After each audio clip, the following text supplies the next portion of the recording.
I'd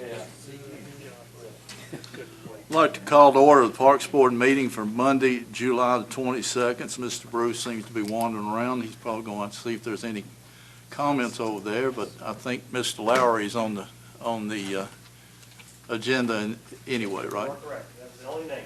Wow, what a guy! What a guy! Let's do the Pledge of Allegiance. Let's see if I can remember the word.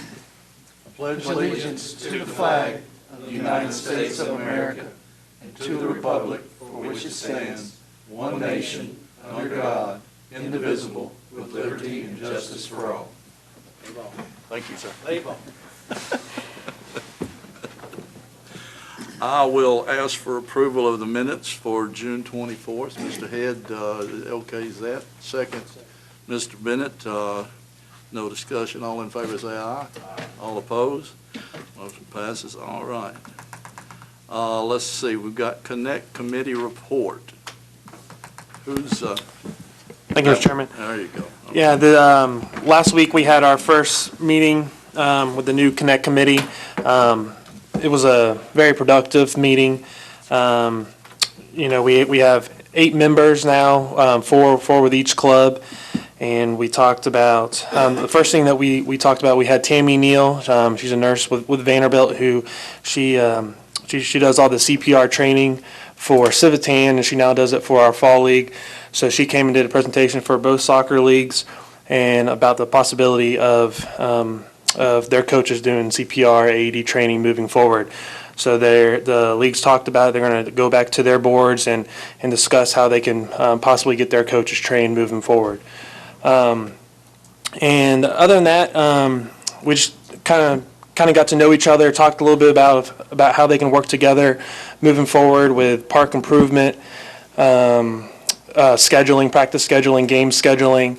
Rec Soccer came with a proposal for a player development, coaching development, and Tennessee United was going to take that back to their board and review it and come back next meeting with some. I don't know if they're going to look at doing some changes or what, but I know they're going to talk about it and see how they can move forward with that possibly next spring. So, good first meeting.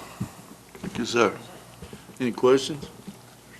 I know this is a broad question, but how was the compliance, or how, does that make sense? How did they act toward one? I hate to keep. It was very positive. I would say it was a very positive meeting. Well, yeah.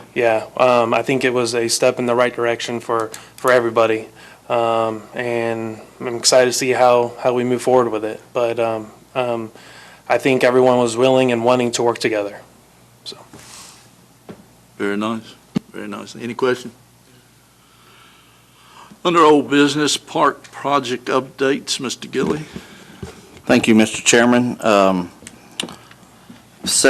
have 7 listed real quick. The mayor, Mr. Bradley, and the Public Works Department are working on hammering out the details of a contract with Loos and Associates to do a study and design of flood protection for Mary's Magical Place and Veterans Park.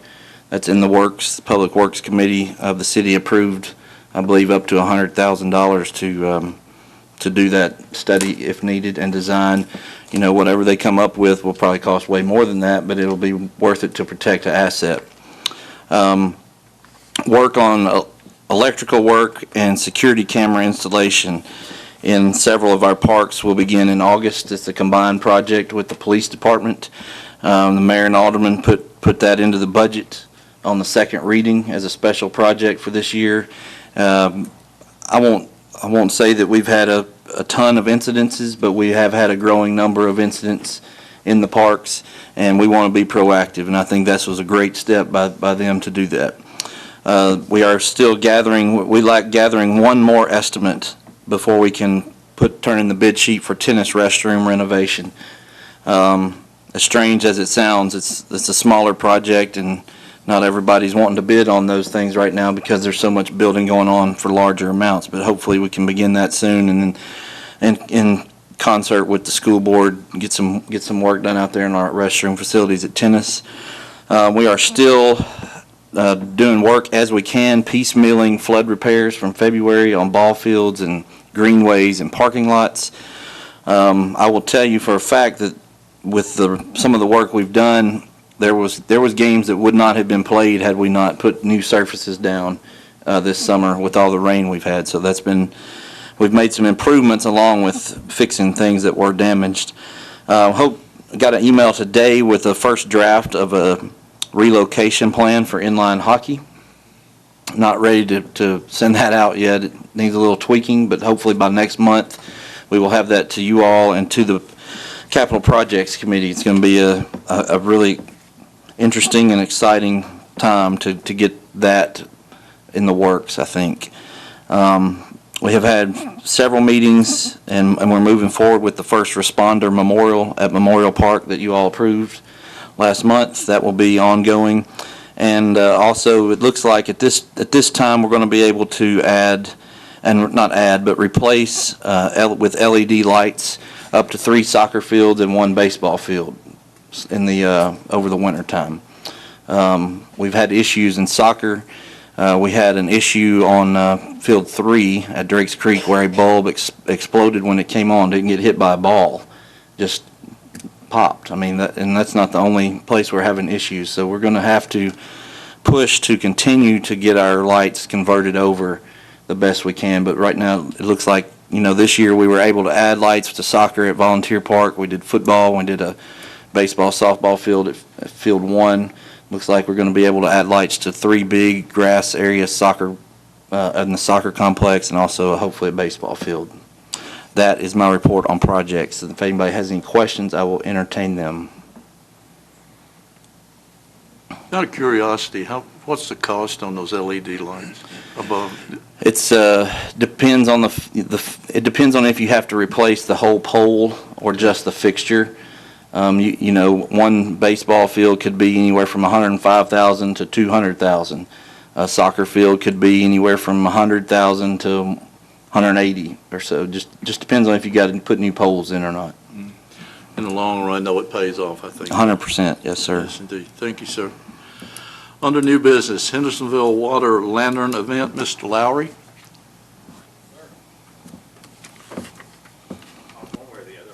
Hey, you can sit up here if you want to.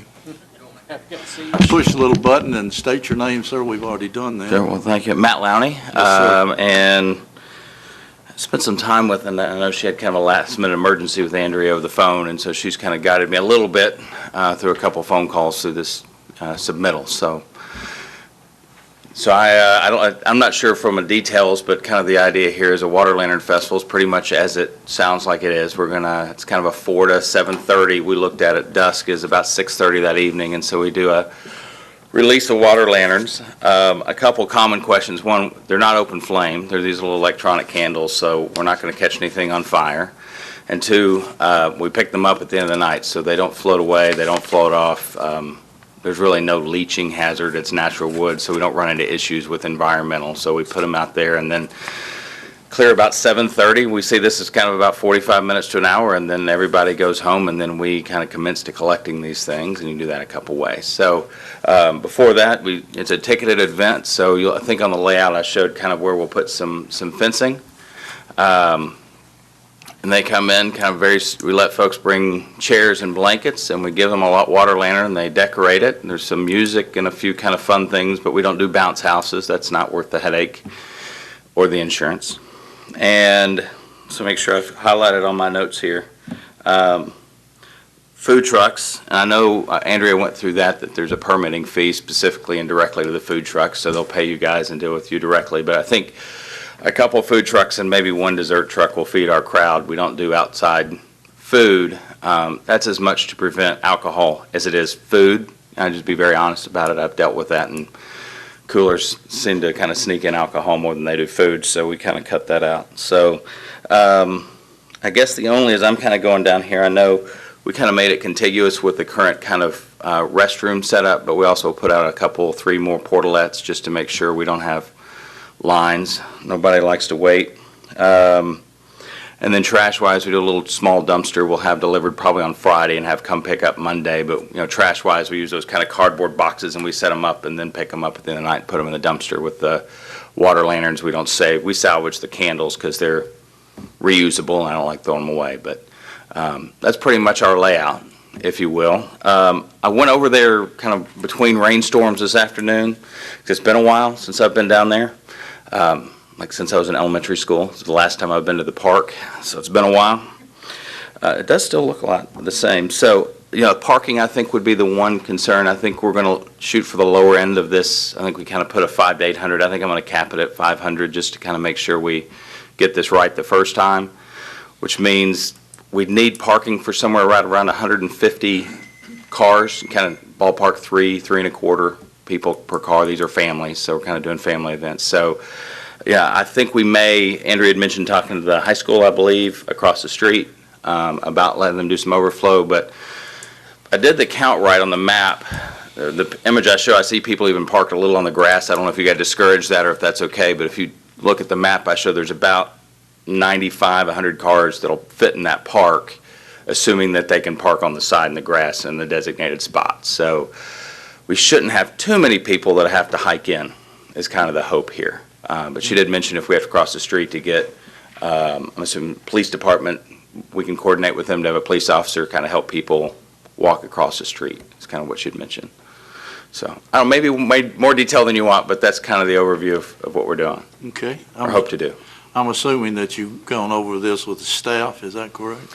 Andrea has been my point of contact, so I know she'd mentioned Dallas, and I think Andy as well, because her grandfather was ill, so she'd mentioned, but mainly with her. We've had two kind of lengthy phone calls about kind of details and logistics, and a lot of this is with her influence. She said, this is better off here and don't do that there, and so what y'all have is what she kind of gave me the improved version.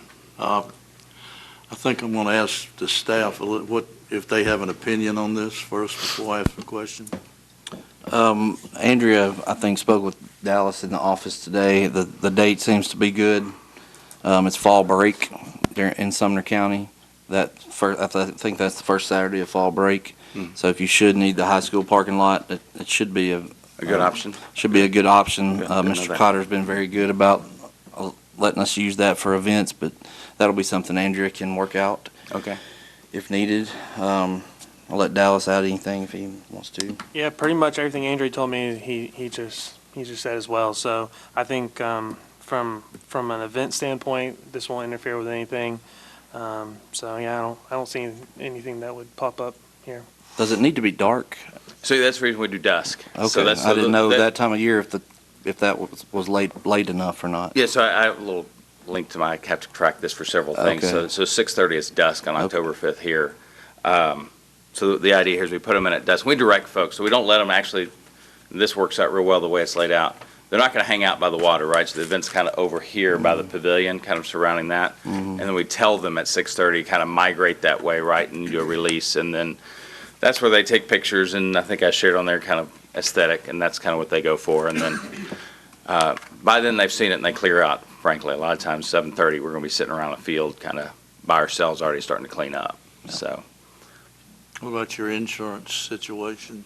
So we just, event insurance and whatever co-insured, whether they have to do the city plus parks or whatever, whatever you need me to put on there, we can put on there, and whatever limits, it's usually what, $1 million or something?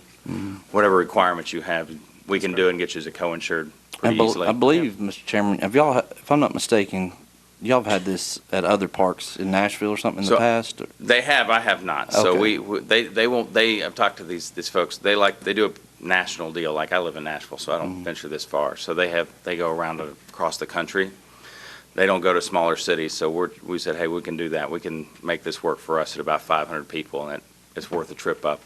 That's kind of the trade-off. Great. We have done it as part of other events, right? So kind of doing these releases as kind of a test run as far as other events we've done. Okay. Open the floor for questions. I just got one question, Mr. Chairman, about how do you collect them in the water? Who's going to be, are you going to have people actually in the water, or how? I'm a strong swimmer. No, not at all. I was more actually. concerned about So the what- liability of this getting in the water. So it'll all depend on when and I know there's not real currents, but there can be, right, in a lake. I know that's kind of what we'll do is get upstream or downstream of them. The easiest way, it's very simple, and the way this cove works is real well, is just a rope, right? We put a rope right along the water line, and that collects both of them, and then we just kind of come around this way, and then we have big long nets for the ones we got to kind of one off and do. We might, just for the sake of just a real straggler, get a kayak or something out there just to kind of make sure we don't lose anybody. But pretty much we create a barrier in the water and they kind of collect against it. Between Pretty the sure. island and Yeah, the that's bank? why the island that work real well. Okay. So I don't have any idea how far it is, but it's probably 100 feet or so, something like that. So that's kind of the idea, is we just let them collect on one end. We've done it, the other time we did this, it was basically a pond, so it just all went to one end of the pond and we got them. So kind of the same effect. Okay, thank you. I'll entertain a motion to approve. Hang on, Mr. Chairman, I have a couple of sir. questions on, I don't, normally events are tied to a certain group or somebody, and I don't see anything on here about who Yeah. the group is. Are you referred to they, or who Oh, is that's- they, or So other events we've done, but this event is our own production company. who's our? Me. Okay. So I own the production company, so it's myself and my wife. I speak in kind of Okay. group terms here. I think that's smart, but it's our production company. We put the event on. Okay. Is it a name, or is it just you and your Oh, wife? so the company, no, sorry, it's called Sunnybrook. It's kind of the name of the actual organization, the company. But so it is a private entity, if you will, that we put these events on. All right. And the purpose of this launch, or is just somebody can just decorate one and put it out there for whatever, or? So, make sure I answer the question. So, they can't bring their own, right? So, we kind of Right. prevent that. But in terms of the history of these, Water Lantern's kind of a little bit more, they're based in Hawaii. It's kind of the history of these things. Hawaii, they do one of these festivals, like 40, 50,000 of them go out to sea. And it's a, would say quasi-religious kind of releasing of the spirits kind of thing. That's not kind of the vibe we go for here. It's much more of just family-oriented, decorate, it's pretty, they put them on the lights, kind of upbeat music. So that's a little history lessons of kind of what the Water Lantern started as.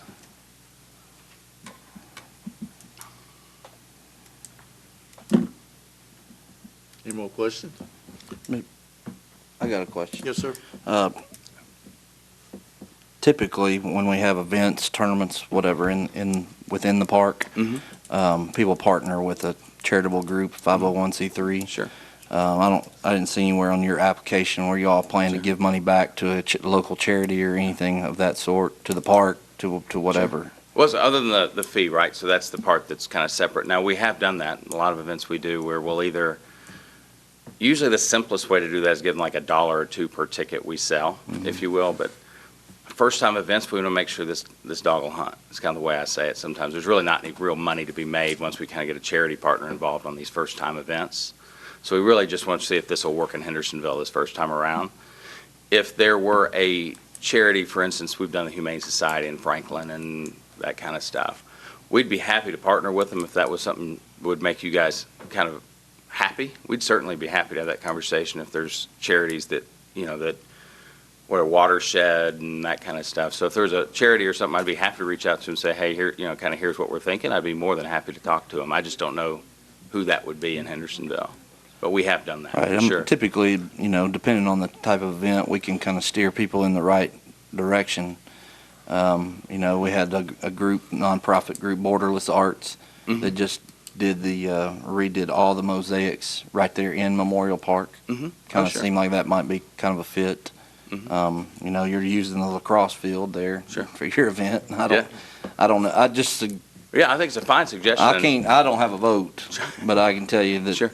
typically. And I can get I've got Andrea's email, but I'm Right. sure via that, if there's some recommendation, I'd be happy to reach Yeah, out to him. I And think it's a good partnership for us to get the word out too. So it Yes, kind sir. Helps in more ways than Yeah, one. absolutely. So if there were one, I'd absolutely just point me in a couple directions. We'd be happy to talk with them. Sure. Absolutely. You have an alternate date? You say flexible. So I'm flexible. That was the date Andrea said worked the best, but our late September, probably I think if I look on my calendar, but it's up there. I think the last 2 weeks in September and the first 2 or 3 weeks in October are pretty much wide open on our end. Yes, sir. So we're pretty we basically have a couple weeks on each end, but she had mentioned this date. I want to think the 27th, she said there was like something going on, but if that's the day we had to do, we could. I don't remember all the details of the conversation, but this was the date she gave me.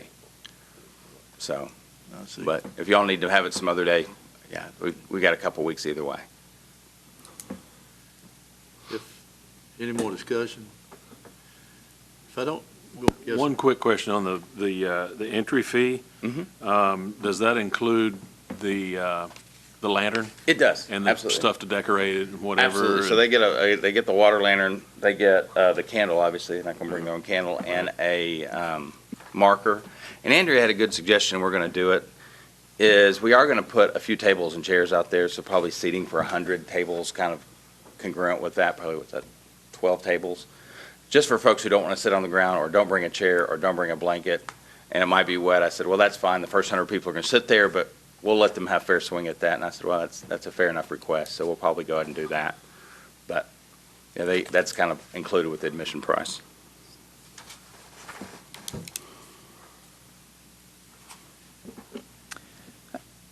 I will make a motion to approve, subject to securing a suitable local partner. And that suitable local partner will be, I think, fine with the staff. Yeah, okay. Can you- First, Mr. Bowles, second, Mr. Bennett. Discussion? On the motion, are you a suitable 501c3 partner? Yes. Okay. Yes, thank you. Amend that motion then. Yeah, so the motion will be amended to include a suitable 501c3. Absolutely. charitable We can organization. absolutely do that. Second, Mr. Bennett. More discussion? Yeah, all in favor say aye. Aye. All opposed? I still think you got some work to do with the staff, really. I agree. I think it would be wise to work very closely with them, especially if you're intending on doing this on and on. That's the idea, right, yeah. Because absolutely. it'll make it, as you can see, there's a little trepidation, but I think if you can work with them, Oh, yeah. they're smarter than I am, so they can handle things. We'll get up, I think it's Dallas and Andy, right, the two on the email exchange. So I'll find some time, maybe the four of us can sit down or walk over there, because I had a couple ideas after I kind of saw the Google Earth version versus kind of walking out there to tweak it a little bit. Yes, sir. So- It would probably be good if you could just email, because she may be gone all Right. week. Mhm. Email us tonight, and we'll try to get a time this week to get together with our maintenance staff. And Mr. Bruce he's the guru of events too. Okay. He's I seen, think we he's can seen find it some all. time. We can do it. Yes, sir. Absolutely. So we'll find some Thank time you. later this week. I think it's going to be a great thing. Well, thank you very much. Anything Thank you, else? Mr. Lowry. Anything else? I appreciate it. All right, thank you.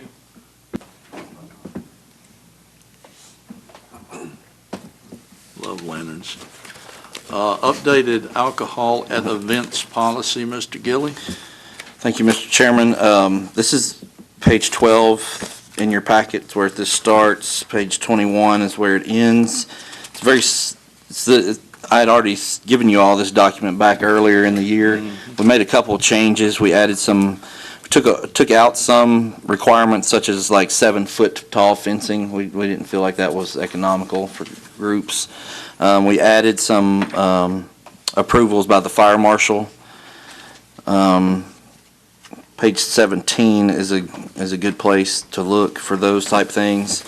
We also added in that a walkthrough the day or 2 days before the event with the park staff, police department, and the fire marshal must take place so that we can all be on the same page. We met, I guess we've met at least twice, maybe 3 times with the fire department, with the police department, to kind of have everybody go through this. We also added in the requirement to obtain liquor liability insurance for events that have more than just beer and wine. That's something that Metro Parks requires on their special event application. That is, I thought, a good thing. This is basically the same document that you had with just those few changes. We just thought it was prudent that you all approve of this plan. Page 18, 19, and 20 show examples of possible beer garden type areas. I had a question today from a vendor in the community. Is that the only 3 things that you'll approve? And the answer to that would be no, that's not the only 3 things that would satisfy the police and the fire and our staff, but these are examples to go by. For example, basically, page 19, with the Honey Festival that you all approved, the whole fenced-in area at La Crosse is one big fenced-in area at this point. That's kind of the way we'd look at that. For other events, you might see, like on page 20, you might see a tent with a fenced area out in front and then a concert stage out where people can see the stage, something like that. I'll take any questions. This is something that we thought was very important. Clearly, there's probably something left out that will come up as time goes on here, because this is new to everybody, but we've done the best we can to meet with as many of the stakeholders as possible and try to cut off as many questions on the front end as we could, and kind of rob from some cities that have done this the right way for a long time to create a standard. This is a basic standard to go by. I will say that the Honey Festival seems to have met all the requirements that are in this document. I keep using their name because we've already approved their event, So they seem to have met all these on the front end, which is, they should, because they paid a lot of money to hire an event coordinator to do that. So if anybody has any questions, I'll be glad to take them. I may or may not have the exact answer, to be honest, but I'll try. Questions? Mr. Gilly, is there a limit on the amount of beverages somebody could purchase? Is that included in a different permit or There's requirement? in this document, there is not a limit. If you'll look on, I consulted with Metro on that, and with the Good Neighbor Festivals, and with Knoxville. And they at one time had a limit, and it became hard to enforce, because what you had was husbands had 2 tickets, and then their wife had 2 tickets, but the wife didn't drink, and the husband drank 4. So they started putting, their lawyers and such started putting it back on the servers to make them liable for over-serving people, rather than their event trying to keep account of it. Because if the event keeps account of it, then they share more liability than the person serving it. And the control is subjective. Not that anyway. anybody in here would have their wife buy them drinks. That never happens. Why's everybody laughing? Question? I personally would yield to you guys, because you've done all the research on it. And if you feel comfortable, I feel comfortable with it, but I think. feel comfortable that the police and fire feel comfortable. Good enough. I think we'll ask for a motion for the updated paperwork here. So I have a question. Down you, yep. So I get what you're saying about the limit of drinks, and I'm not trying to put a limit on it, but one person comes up, they have a wristband on, and they can buy 20 drinks. No, by state law, I think you can only serve somebody 2 at a time. Right. Right. But I mean, they can come up as many times as they want, but they can only buy 2 because they can only carry 2, because Correct. Every arena you go to, well, you can only buy 2 drinks. Correct. That's correct. I So- can't so come up there and there- buy 6 at a time. So there would be a limit of 2 drinks at a time. At a time, yes. I mean, should that be in there, that it's a limit of 2 per, I mean, I don't know. No, I think that's covered in the law. Okay. I've got a motion from Mr. Bennett. So the over-serving is falling back to the servers, whoever they, It falls back on the server and the people actually running the people event. that run the event and whoever they hire to do Mhm. that. And then just a curiosity question that I had on the 3-wall tent with a moat setup situation. Mhm. I had read in here somewhere we were talking about also having an emergency exit. How does that, is that 3-wall setup with the big open front, is that okay? Or will at some point, will the fire marshal or somebody want to see an emergency exit? And if it's a tent, I'm sure they could put something in the back. Out of the tent, does there need to be an emergency exit? They did not mention that. I think the emergency exit was talking about outside the whole event, period. Okay, I think in case they had to come in a different direction I than the gotcha. main entrance. But okay. they looked at this, and fire and police. fine. Yeah. Okay. I've got a motion. Let's hold questions till I get a second. Second, Mr. Head, questions? All righty. Any more questions? All in favor, say aye. Aye. All opposed? No. And again, this will be a walking through in progress, so I'm sure that, 100%.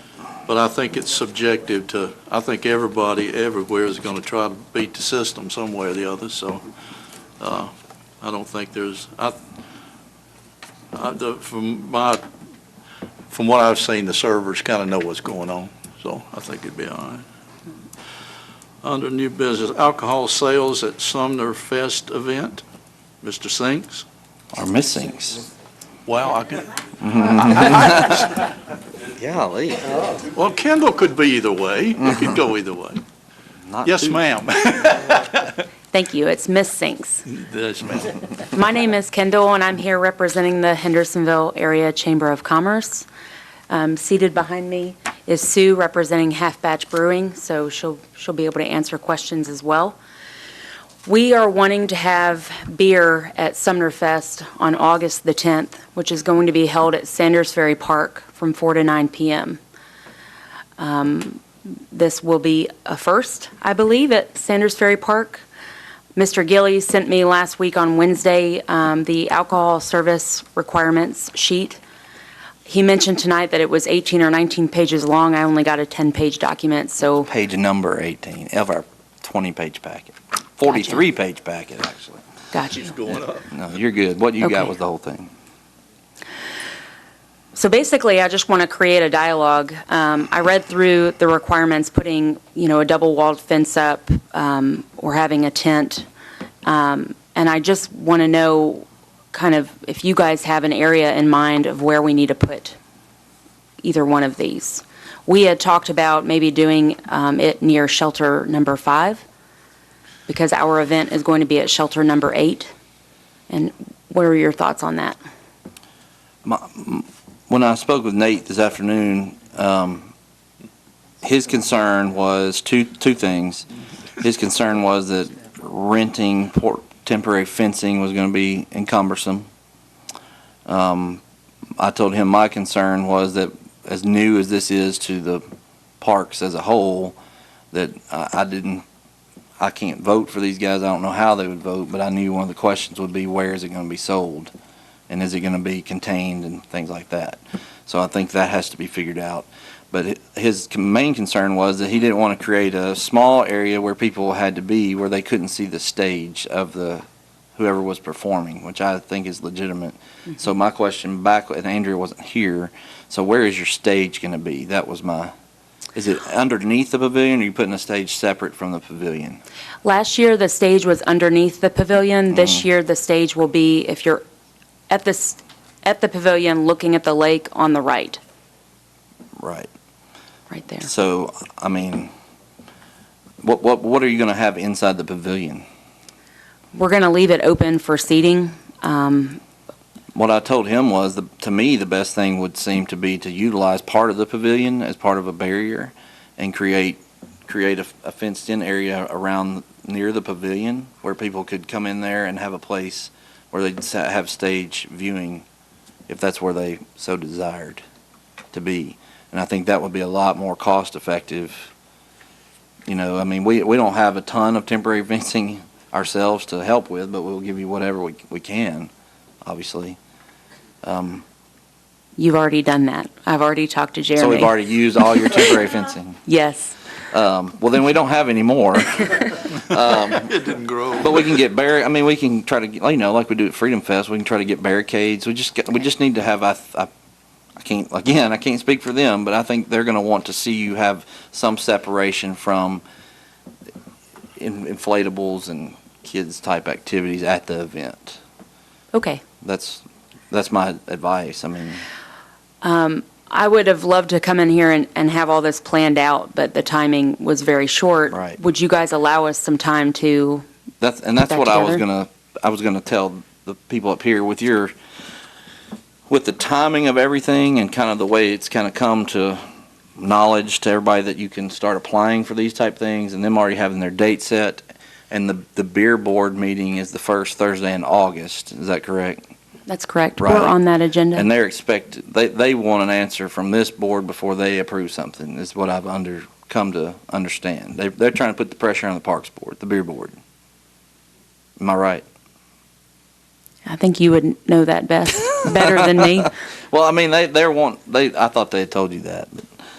But, No, sir, they did not tell me that. okay, my bad. I made that up. Sorry.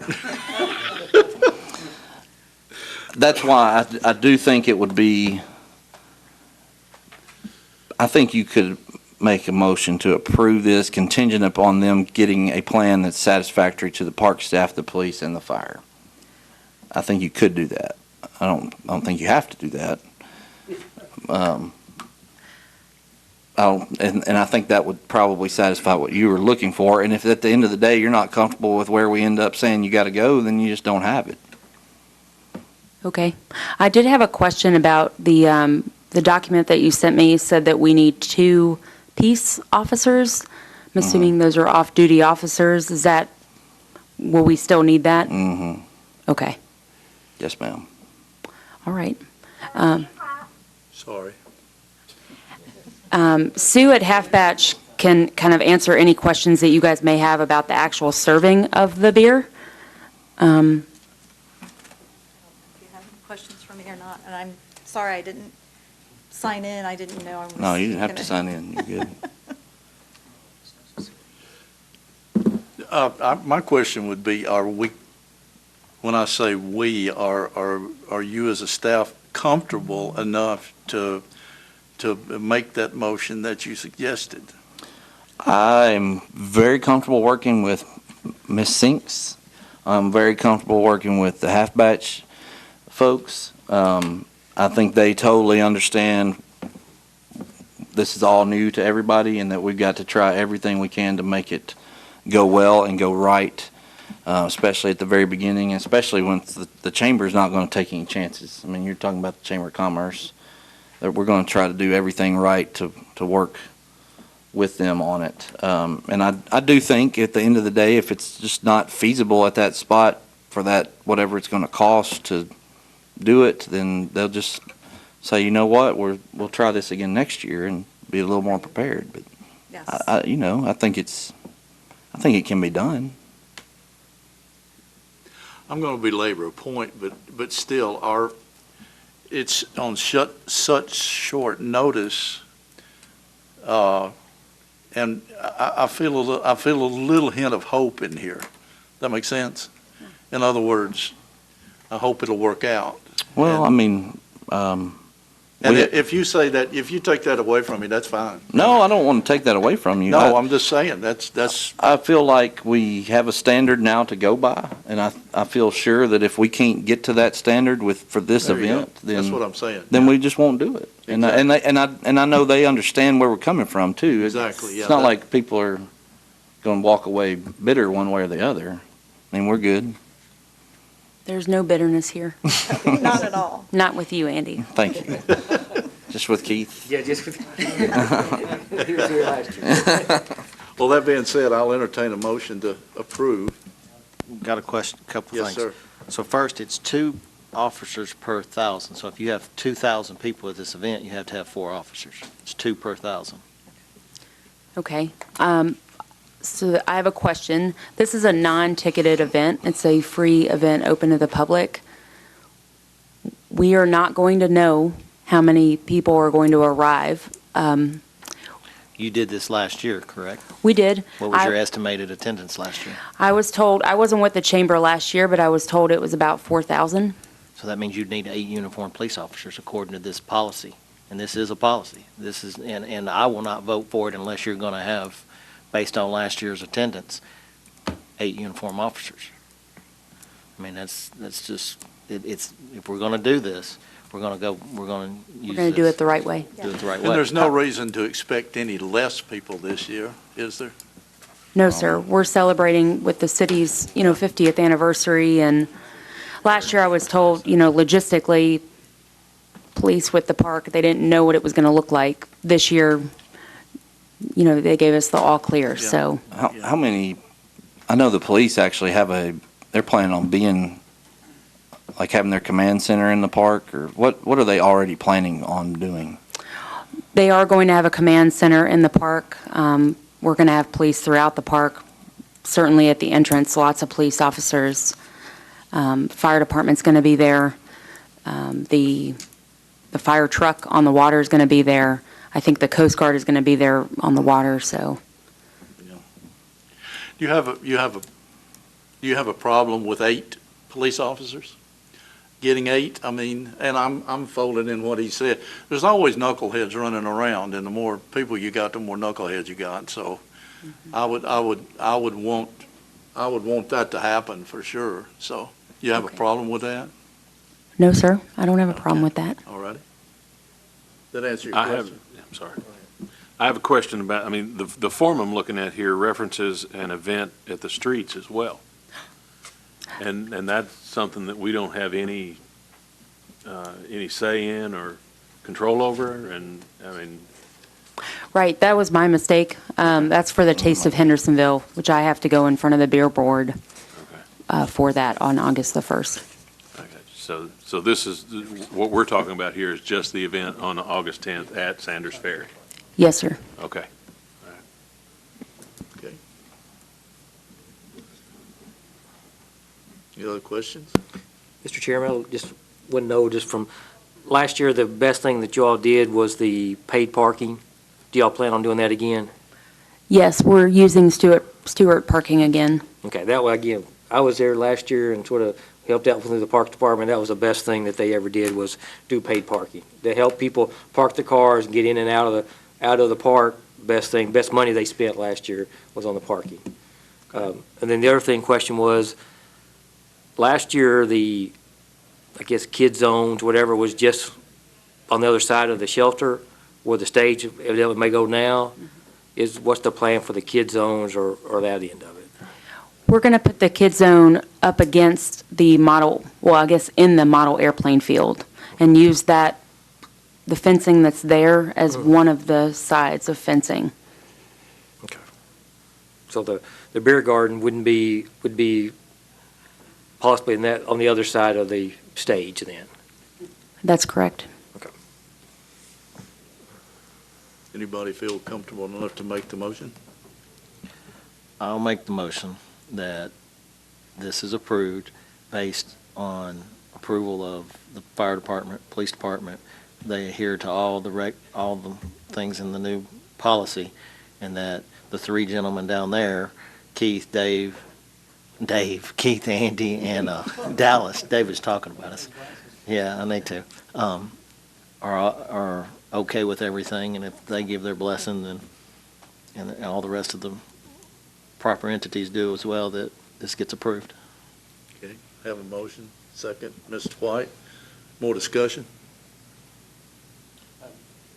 I just, when you get into something like this, you've got to, and Sanders Ferry is a big park, but it's got to be enclosed, and I just don't want anybody to be walking across the street, anything like that, going to get beer, coming back. So when you do this, make sure it's enclosed and in a proper area, and just adhere to the policy. But I'll prove it. Very nice. Any more discussion? All in favor say aye. Aye. All opposed? No? Thank you. And I apologize for calling you mister. That's okay. I have a bad time with that. I mean, it's not. Next time. Miss. Third time's a charm. If my wife watches this, she will get quite a kick out of this. That's all right. Yes. I'm going to try to keep the TV. I got an email from you guys about wanting, like, cheer teams and different teams to come out and perform and do things like that, because I'm a cheer coach. Are they going to have to pay to park to come in to do that? No, all parking is free. We'll also have a trolley that's, as of now, it's running from First United Methodist to the park and back. Thank you, ma'am. Thank you. Thank you for your time. Before we move on, I just want to make sure that Mr. Bruce brought up the fact that it was paid parking.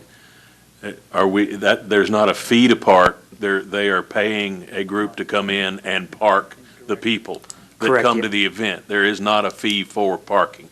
Just make sure that we say that on TV if I'm thinking correctly. There is no fee to park. at Sumner I Fest. just want to make sure. They that actually, that- yeah, correct. They paid a company to park the cars. Right. Yippee. But- So that there's a professional group that will park the people that come in there, but parking itself is free. That's correct. Thank you. You're liable to have a fellow down there named Mr. Hyde that'll probably, it's an old joke there, but that's all right. Under financial reports, Mid-State Senior Softball League, I think that's me. that is you, and what are you, like 107? 102. That's no. what I'm Yeah, thinking. This year, in yes, sir. fact, yesterday, the 21st, was the 73rd birthday. I'll be darned. I've Yeah. known you longer than that, it seems like. Well, I've known some of you longer than that, but Yes, not sir. many. Go right ahead, sir. Roy Depew, Senior Softball League, I'm the president. We're having a good season. We've still got 12 teams strong, 3 divisions, 45 age group, a 56 age group, and a 65-plus age group. All the fees pretty much have been collected this year. There'll be a few stragglers come in. Somebody comes in, towards the end of the season. We charge a little bit, but not much. The only real fee that we haven't, our expenses we haven't paid so far would be the remainder of the games that'll be played for the officials and for our scorekeepers. Our treasurer, Candy Wells, has been real sick with a pretty serious operation she went through and just now has got back to work. For some of you that know Candy, and just now back to work. So she's back on the books. She never got away from them, but there are just certain things she couldn't do during this period of time. The end result, at the end of the day here, so far, our net profit's about $9,500. Pretty simple financials. We don't have any concessions. The $55 up there donation was actually a fee turned in by a coach this year for last year's fee, so I just threw it under donations. Don't know who it came from or what team, so we just put it under, or I put it under donations. So pretty straightforward. Any questions on it? Go ahead, sir. Thank you, sir. I have one remark. Keith, have they moved the defibrillator yet on veterans? I can check on that. I thought they had.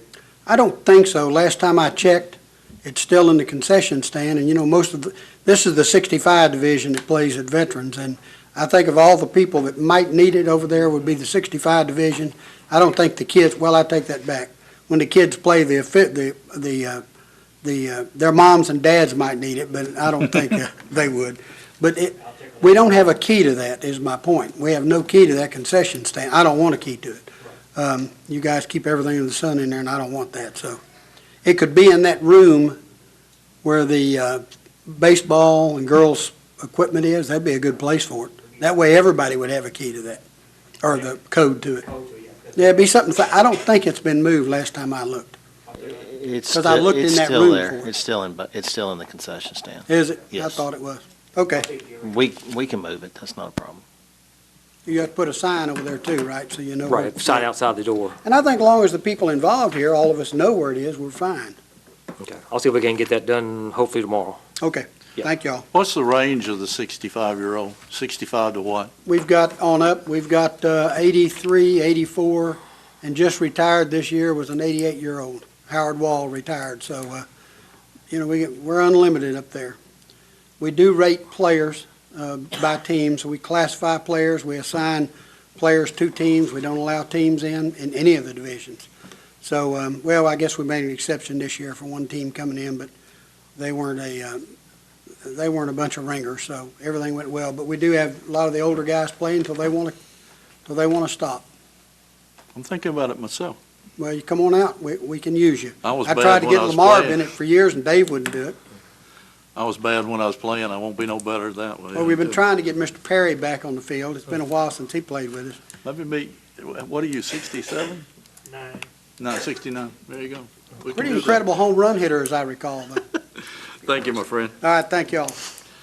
All right, Camp Gladiator.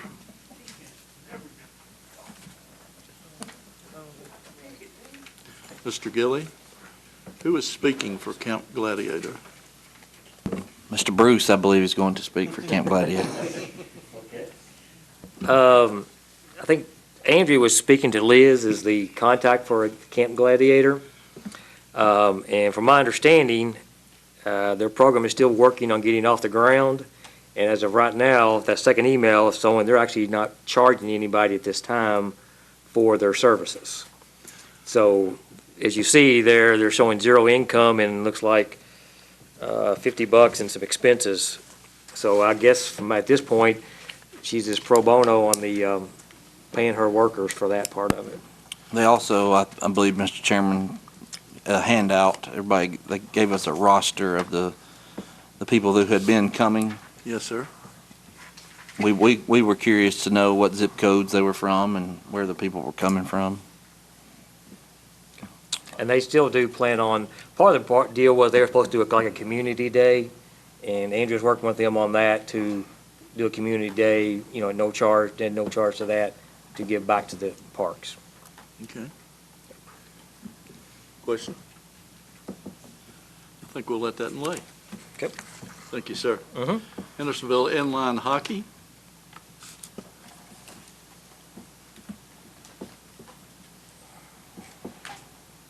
State your name, sir. Dave Gillum. Yes, sir. I'm filling Randy Perry's shoes. He resigned as the vice president on our board this past June, and I was elected as the new vice president. So happy to be here. We opened up our fall registration last week, so that's going to run through the middle of August, sometime around there. We'll start practices shortly thereafter. As you guys know, February put a hurting on us, thanks to the Parks Department, Fire Department, Alderman Bolt, whole bunch of volunteers for coming out. That saved the whole spring season and couldn't have been possible without you guys, so thank you huge for that. Financial wise, I don't know, I'm not a numbers guy, I am, but it's all not financial stuff. I'm an engineer, so whatever questions you have, I'd be happy to answer them. The biggest line item there is obviously rink repairs for rebuilding the one rink, and yeah. Are you recovering from the flood? Sort of? We have an operable rink, so in that sense, yes. Fully recovered, no, we'd love to have two, but we'll work with what we got. It was unfortunate, yes, sir. Question? Thank you, sir. Thanks, David. Hendersonville Soccer Club.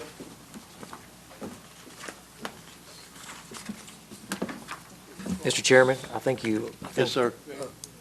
Did I miss something? Yeah, lacrosse was supposed, we're going to be next. I know Mr. Mitchell would love to listen to a soccer information, but I think he would rather go first.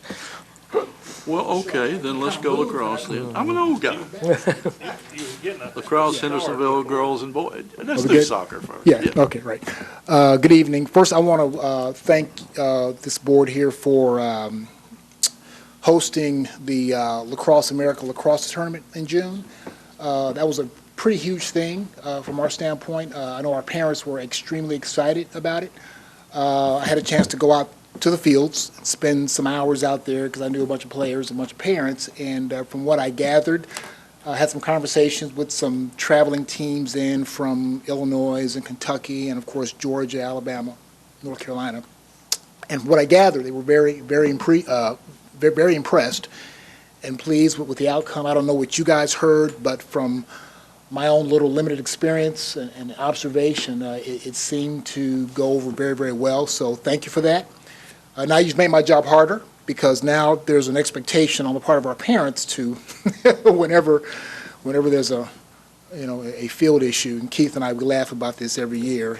Our parents, they just want to play, and they want to play all the time. But again, thank you for that. I appreciate it. Hopefully we can host it again next year. Yeah. As far as our information here, we are, as you know, we are a late winter spring sport. So the bulk of our activity happens, we are at our busiest between January and the end of April. We're collecting registration fees from parents, purchasing uniforms, repurchasing uniforms, equipment, balls, lacrosse nets. Our biggest outlay of cash has to do with paying referees. We operate 3 teams. We have a high school boys team, high school girls team, and a middle school boys team. And our high school boys team will average about $210 per game, just for referee fees. So we'll play between about 15 games a year or so. And that's for home games. Girls' games are a little different. Middle school boys are up in that area as well. We did have an opportunity this year to do something new. You'll see the figure there related to tournament fees. We went to Gatlinburg for a weekend of games to kind of kick off the season, some jamboree games. Parents loved it, just the high school boys team went. We had a good time. I think we'll probably go back this year, this coming January, or February, rather. But this is the snapshot of how our first and a half year looks. Very busy. I think when we give our report to you in December of this year, this will look completely different, as there won't be much to any activity happening right now, because we're pretty much, in our off season. But I'm here to answer any questions if you have any. I have one question that might could be answered by the staff or you. Or the lacrosse event was a tremendous event that we had out there. I'm just curious as to how much feedback we got on that, if we've thought we've got a shot at doing that again next year, or is that something that could be a recurring event that we might have a shot at? I believe we do. I don't want to say too much, but I believe we do. Did we damage the fields too much? No. Okay. No, fields were great. They were very, very pleased. They loved the park. We got great feedback from Lacrosse America, and I know they are planning on looking forward. So, but yeah, I don't want to say too much, but I believe we have a shot of bringing it back. And I will say this too. I mean, if and I can, Keith and I can work together on this, as well as Andy, if there's an interest on the part of the city to have a fall event, let us know, because I know there's an annual event down in Franklin. They have it every single year, and it's just one event. But again, if that's something that you think the city might be interested in doing, we can certainly have that conversation. I know all the coaches across the state. I've got all their contact information, and so that's something I think they'd be excited about doing as well. So, How many teams and how many fields is it? would we need? It would just be high school boys, and It was so a high school tournament. for a high school tournament. Yeah, no, what you're talking about in Franklin is a high school Oh, tournament. yes. I think Right. they have. They typically run. They typically run about 4 fields. 4 fields now, and now I should say they aren't full regulation games. So they're running clock games, because if you play 3 games a day, that just wears the boys out. But they're running clock games, so they cycle them through pretty quickly. Each game will last maybe 45 minutes, then they're out. So. On that, on the sponsorship, the 500, is that what the lacrosse? No, this was one of our parents. Parents, okay. One of our parents, he works for an environmental energy company. His son plays, and he offered to just be one of our corporate sponsors, and his company gave us a $500 sponsorship just towards the club. So we have a banner Okay, for him, and we give him mentions on our Facebook and our Twitter so I need to follow up on that other situation then. with Lacrosse America. Yes. Yes, I haven't checked. I checked last weekend, it wasn't there, Okay. but I'll check and I'll let you know tomorrow. That'd be great. Yeah. Yes, sir. But again, thank you. Okay. Yes, sir. Okay. Any other questions? Thank you, sir. We will now go back to Hendersonville Girls and Boys Lacrosse. I'm certainly sorry, ma'am. She's waiting poised. Whatever. Hi there, my name is Mackenzie Cox. I'm not supposed to I'm be taking here. over treasurer duties from Julie Scudder, so bear with me as I'm still learning the information. She did a really good job filling out the financial statement and then the separate miscellaneous income and expenses form. So I will do my best to answer any questions you may have. Questions? I've got one. Got a pretty sizable donation to local schools, which I think is great. What schools were they? Was that a bunch of them? I One? think it was just a few middle schools. All the high schools in Hendersonville, the Or middle what? schools, and the elementary schools. Super. Thank you, ma'am. Thank you. Mr. Chairman, I got just a question just to throw out there. I know you're new and may not have all the information on this, but there is a sizable amount of money there in the account. Have there been discussions on further park improvements or where that might be utilized moving forward? As far as I know, there has. I think the board is planning on some sort of a budget moving forward financially with how they want to spend those funds. Todd might be able to speak on that a little bit better than I can, but Just state your name, sir. Todd Szymanski Yes, from sir. Hendersonville. Our board did approve, and Andy's aware of this too, $25,000 above and beyond what we pay in players' fees. And our season runs from fall through spring, so that's the amount of money we have allocated for LED lights or whatever the parks and Andy thinks they need for that. We are going to continue probably with the schools. We want to be involved with the local community, just giving back to the families and the kids. And I know some things with the Connect Committee were brought up at that meeting, and that's something we'll be discussing at our next meeting. Any more questions? Just follow up on that, Mr. Yes, sir. Chairman. Yeah. Both soccer clubs, when the mayor asked me to go to them and get commitment for LED light matching funds, both soccer clubs committed to $25,000, that helped me stand up there in front of the mayor and alderman and not fight for it, but justify it. Fight for it. Some of the things that were brought up at the Connect Committee was the HSC asked about improving the restroom facility at the soccer complex. I think that was the only mention during our discussion about capital projects. And the members there asked what the process would be for that. And so just to let you guys know, since I don't think y'all were there. No. If it was just the Parks Department doing refurbishing restrooms, I would try to put a special project in the budget for next year. If it's like when Civitan redid the concession stand at the main quad, they just did that on their own and paid $25,000 to do that. If it's a project various clubs have come to this department for and said, we would like to do this project, here's what we have towards it, what can you help us with? And we've worked together on that. So just to kind of for you to go back to your board and explain, Jose might have done that, I don't know, but He did. that's the process. When people Okay. ask how projects get done, how improvements get made, once the fiscal year starts and the budget's passed, for me to go in and ask for another special project is tough. For me to figure out a way to help match is easier.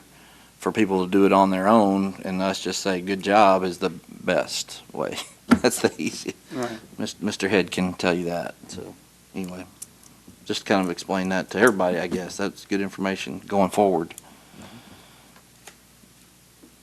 Any other questions? I'm good. Yeah, thank you. Tennessee United Soccer.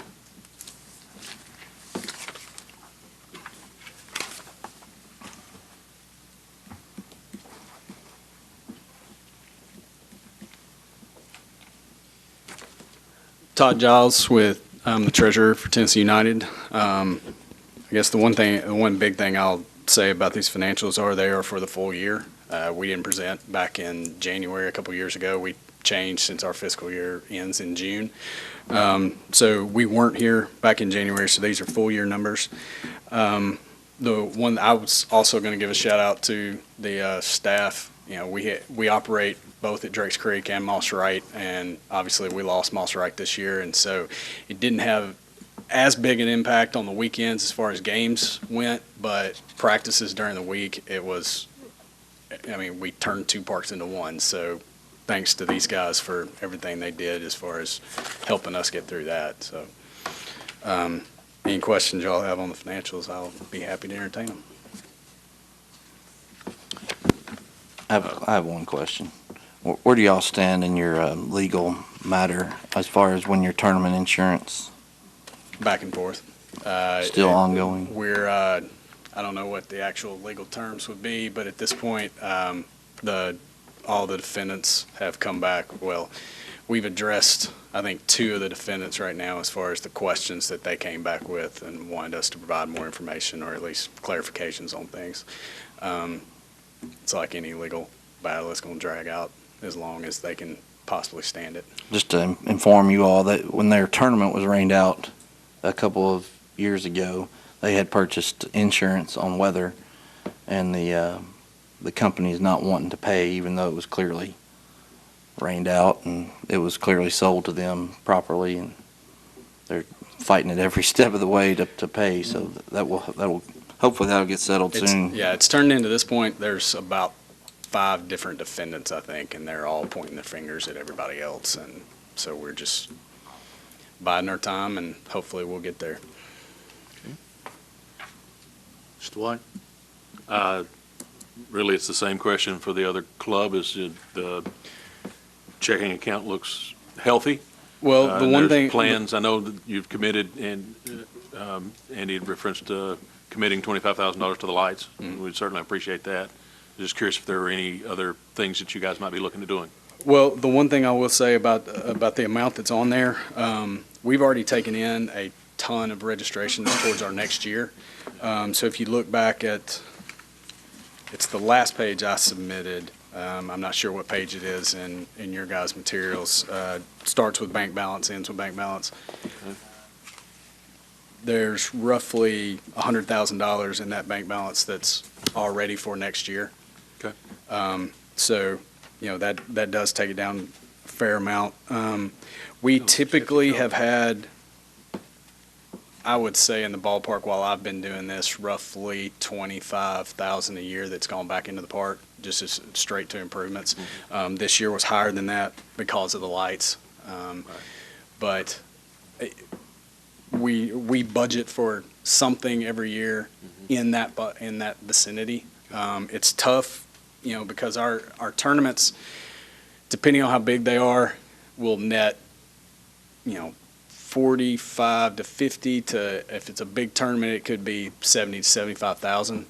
And so when we do have a situation where one of them gets rained out, and in this case, we still haven't gotten any insurance for it, it's, it's a big chunk. Right. So I will say, yes, that's always in our budget. Okay. We always put something there and work with these guys, whether it's sod or fertilizer or something bigger. Okay. So. Thank you. Any more questions? Thank you, sir. Thank you. Civitan baseball, select base, fast pitch flag, all of those.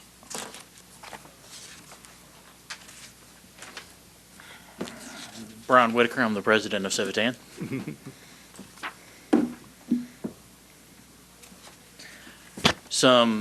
I know you're looking at the report and it shows roughly a $25,000 deficit. If you look up into the report, there's basically $50,000 worth of donations and improvements that we've done.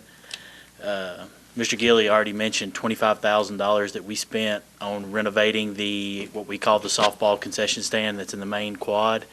$8,500 for the lightning detection system. We had part of the Christmas families we adopted this year. That's part of that money. The breakfast lunch with Santa, that's part of that money. Select travel team, is that right? Didn't you donate money to a couple of the teams that won and went to state and regionals? Yes, also we donated to some of our select teams that won and went to regionals and state finals to help offset the cost for hotels, meals, registration fees they had to pay. I believe you also gave $11,000 towards Field 1 renovations. Yes, that is correct. We did that also. Still doing community stuff too. Mr. White? You have a question? No. Okay. Thank you, sir. Thank you. Special events list is for us. Staff reports, Recreation, Ms. Hamlin. Thank you. last time I mentioned that the Raptors kickball was still going on. We finished that season. Our participation was a little bit lower this year. I think it was due to the hot weather, and some people that said they were going to play actually never showed up. But the younger group was very good about showing up pretty much every time and participating. Our summer programs just ended. We ended on Friday, and we spent all day Friday moving everything back over to the maintenance building that we could get moved. I can tell you my body felt that on Friday night.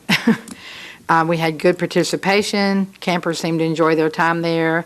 And basically our last 2 weeks, we kind of revved up our trips. We went to Strike and Spare, we went swimming, National Shores, Palace Theater for the movies and some special game activities.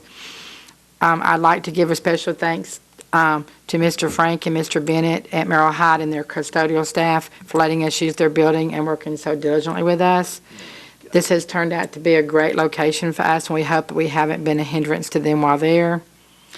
Upcoming event for me next would be the preschool track meet. Date has not been completely decided yet. It should be mid-October. This is for the 3, 4, and 5-year-olds. Their age is determined as of October 31st, 2019.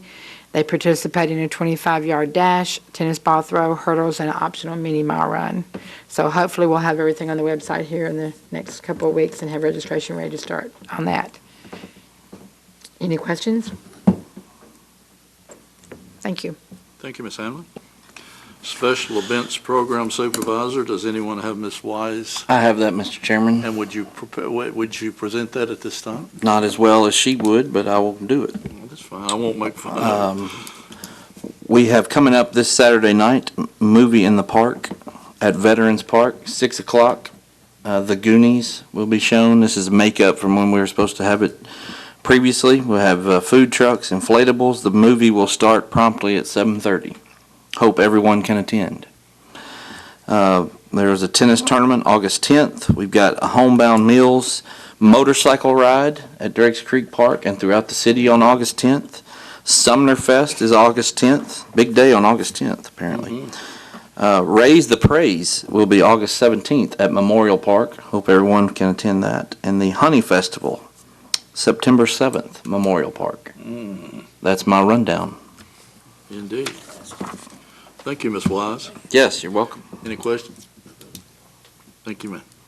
Assistant Maintenance Supervisor, Mr. Granat, does anyone have his? I have his report as well, sir. Okay, not as good as him. Not as good as him. Go ahead. It'll be shorter, though. That's fine. We laid down on July the 9th, 14,000 square feet of sod was put down in the soccer complex. This is hopefully a very, very good thing. We'll see over the next few weeks how that takes. I think it's going to be great. Our mowing crews will be catching up from this week. If you're out and about, you see those guys, give them a pat on the back. We'll be spraying this week and putting down fertilizer as well for our summer applications. In the next 3 weeks, 2 to 3 weeks, throughout the next month, we should have 3 new pieces of equipment, thanks to the Board of Mayor and Aldermen for funding. We're getting a new tractor, a new batwing mower. This will allow us to mow the Durham Farm, the Beatty Farm, Sanders Ferry. We're going to have a new tractor to show off for hay rides that people are asking us to have, a lot safer. Also, we will have a new John Deere 9009 fairway mower. I don't know if any of you saw the overhead picture we had made in the spring of the fields where it was all striped up and really nice looking. They let us borrow one then, and we'll have one for our own here shortly. It's going to be a big deal for our side at the park. We have had some damages to Shelter 5 at Sanders Ferry. We've met with the crews to get those fixed. And also it says, this is for Mr. Head, I'm working on quotes to add 1 additional AC unit to Quad and Civitan concession buildings with the amount of cooking equipment, exhaust hoods, drink coolers, and other equipment. The units can't keep up. It's causing very hot and uncomfortable working conditions for the workers. We will address this ASAP. That's all I have. Thank you, Mr. Granat. You're welcome. Assistant Director, Mr. Long. Thank you, Mr. Chairman. We're about to kick off fall baseball. We have 44 teams, about 450 kids playing this fall.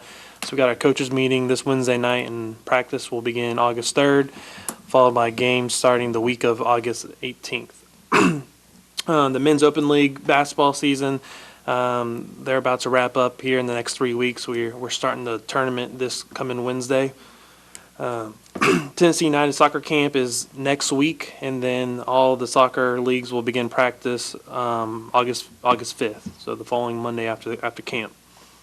Tackle football began practice last week, and big news for us as a department, and a big shout out to our intern Jessica Moore. We were awarded the Safe Stars through the Tennessee Department of Health. That makes us the third parks department in the entire state as a gold star through Safe Stars. So that's a big shout out to Jessica for helping us with that. And that's just another step in the right direction, making our parks better and safer. So thank you. Question? Thank you, Mr. Long. Assistant Director, Mr. Bruce. Thank you, Mr. Hessen. A couple of notes. The senior men are still ongoing. They hit the All-Star break and started back up now. They are still doing a few rainouts. They're maybe a month behind on rainouts, so they do that before they'll start their fall season. The adult softball and kickball, men's open, co-ed, and so forth is in the process of signing up. Probably do that through the end of this month and then start games usually the second week of August. Hockey signups are still going on. Lacrosse, as he said, is doing some training in the fall. And then this past week was the PGF. This may be the biggest event, start to finish, that we do from a tournament standpoint. 114 softball teams. Monday night was opening ceremonies. And then went Tuesday through Saturday from 9 in the morning till probably midnight.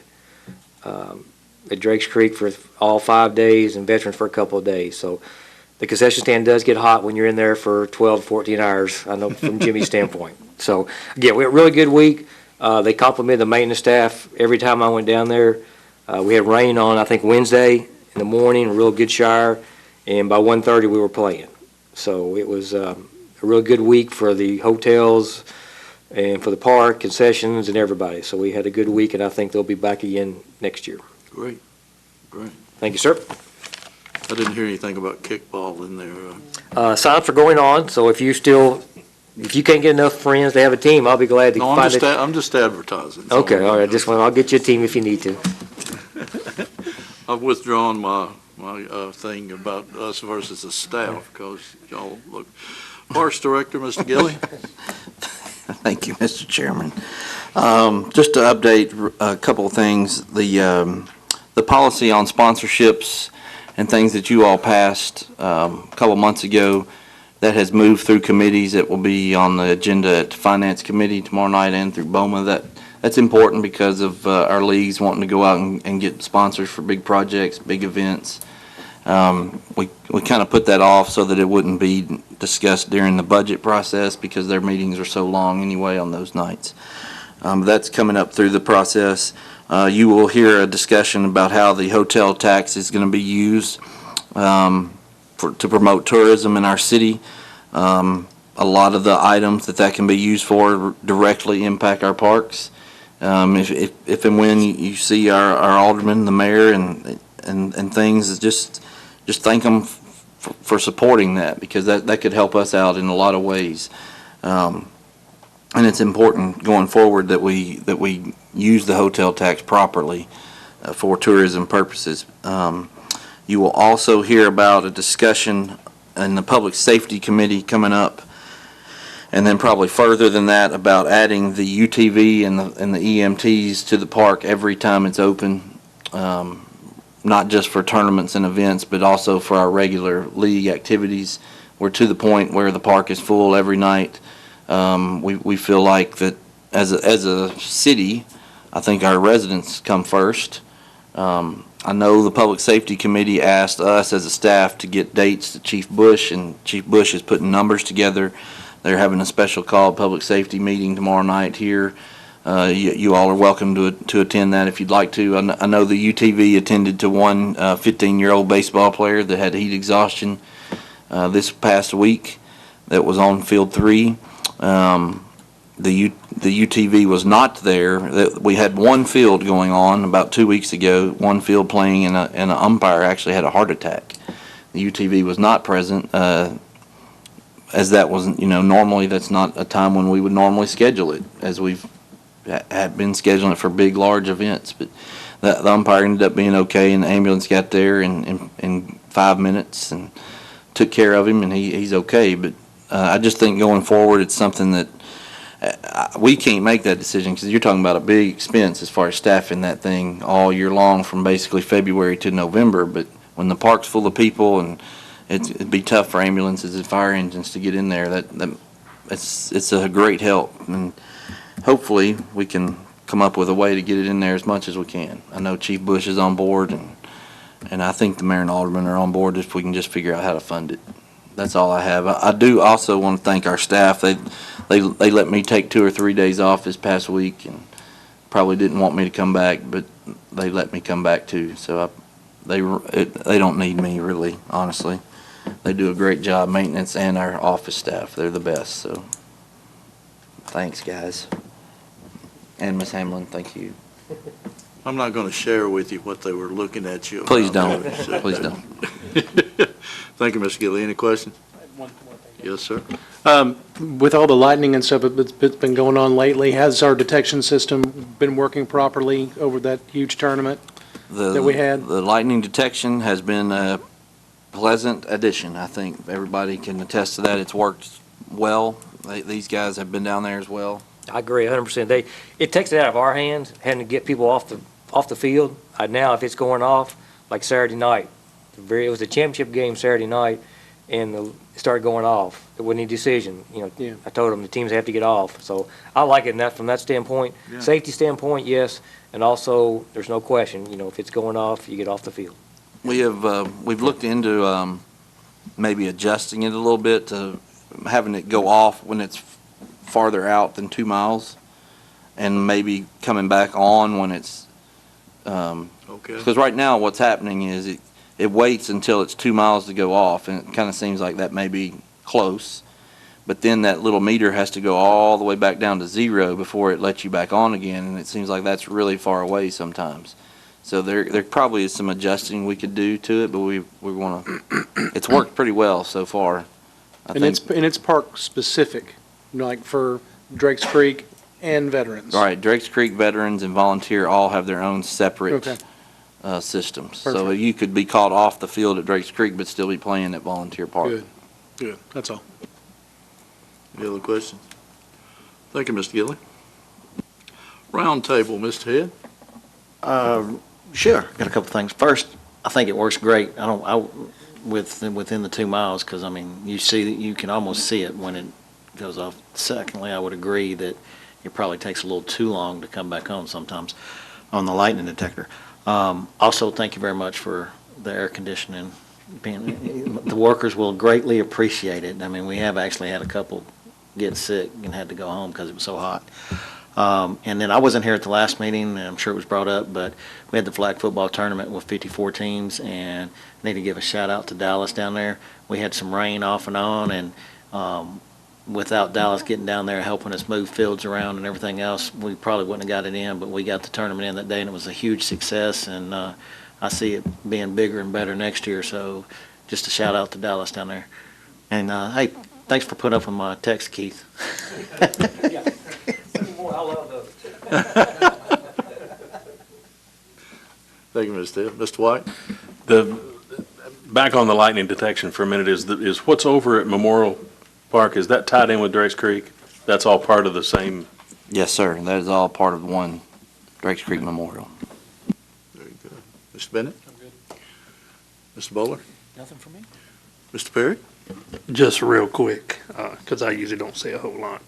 Freedom Festival was awesome. You guys, the staff, and I've never seen Drakes Creek empty as quick ever since I've been up here 30 years. The rain hit. I don't know how many thousands was up there, but it was gone. You guys getting everybody out of the park, the police, the officials, the staff, it was awesome. Thank you guys. Very nice.